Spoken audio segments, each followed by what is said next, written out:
Très bien. Eh bien, merci de votre présence. Et donc, on va pouvoir ouvrir la séance scientifique d'aujourd'hui, qui concerne, vous le savez, le cancer du sein. Alors, on était Octobre Rose jusqu'à il y a une semaine, donc on a un petit bout de Novembre Rose avec Carole Matelin et Charlotte Weiss qui vont nous rejoindre bientôt. Mais avant, peut-être quelques nouvelles, s'il te reste quelques forces. Oui. Donc, quelques informations. D'abord, nous avons appris le décès de Pierre Bourrel, chirurgien orthopédiste à Marseille, médecin général, qui était membre de notre académie depuis 1992. D'autre part, on s'est intéressé au score de nos sessions. Et donc, le score moyen des sessions de cette année, Monsieur le Président, de votre année, est de 1700 vues par session, ce qui est très supérieur aux années précédentes.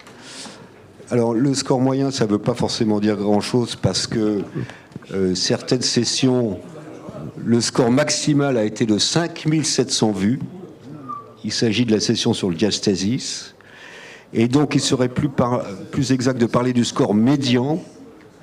Et donc, la session médiane a été vue par 1097 personnes. C'est-à-dire... Ça fait de nos sessions un véritable congrès, vous le réalisez bien.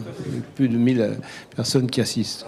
Et encore, il n'y a pas eu la session sur le tennis de la métier le et la plus forte. Et qui monte le plus, d'accord, j'ai bien compris. D'ailleurs, de ce point de vue, la chirurgie transgenre ne détient pas le record. Bien.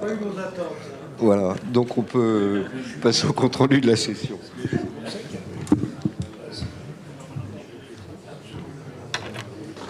Bonjour. Et donc la dernière session était consacrée au rapport de l'Académie de médecine sur la place de la médecine interventionnelle en chirurgie, dont le modérateur était très naturellement Gérard Morvan, membre de l'Académie de médecine et surtout rapporteur qui a réalisé ce rapport avec André Chay. Alors Gérard Morvan, bilan actuel de l'interventionnel et impact sur la pratique chirurgicale, les approches percutanées ou transorificielles et l'utilisation d'agents non incisionnels estompent le clivage entre médecine et chirurgie et conduisent au développement de sous-spécialités. L'appréhension par le chirurgien ou le plateau technique des différentes voies d'abord permet une meilleure prise en charge. Une révolution en marche. Francis Michaud de Rouen, quelle formation à l'interventionnel actuel et à venir pour quels opérateurs? La formation complémentaire peut être une option. Il s'agit à ce moment-là d'une formation par les chirurgiens pour les chirurgiens ou une FST, formation spécialisée transversale, qui alors est commune à plusieurs spécialités. En 2023, il existe 1/3 d'options et 2/3 de FST. Ces postes sont très hétérogènes selon les spécialités. Modèle en urologie et ORL, une intégration réussie en chirurgie vasculaire, pragmatique en orthopédie, modèle d'organisation en radiologie, très limité aux chirurgiens en cardiologie et conflictuel avec les gastro-entérologues en chirurgie digestive.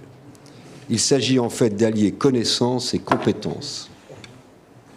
Écoline Trébillon de Paris Institut Montsouris, l'avenir de l'interventionnel digestif pour une jeune chirurgienne digestive. La chirurgie n'est qu'une option thérapeutique à côté de la radiologie et de l'endoscopie interventionnelle. C'est déjà le cas en pathologie hépatobiliaire. Une évolution irréversible vers des stratégies complémentaires.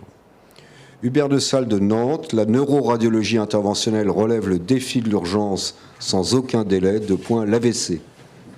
Depuis Seldinger, l'évolution technologique a bouleversé la prise en charge.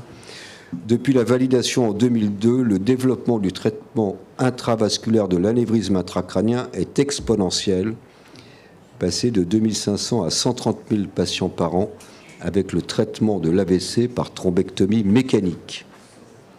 Relever le défi du mariage territorial.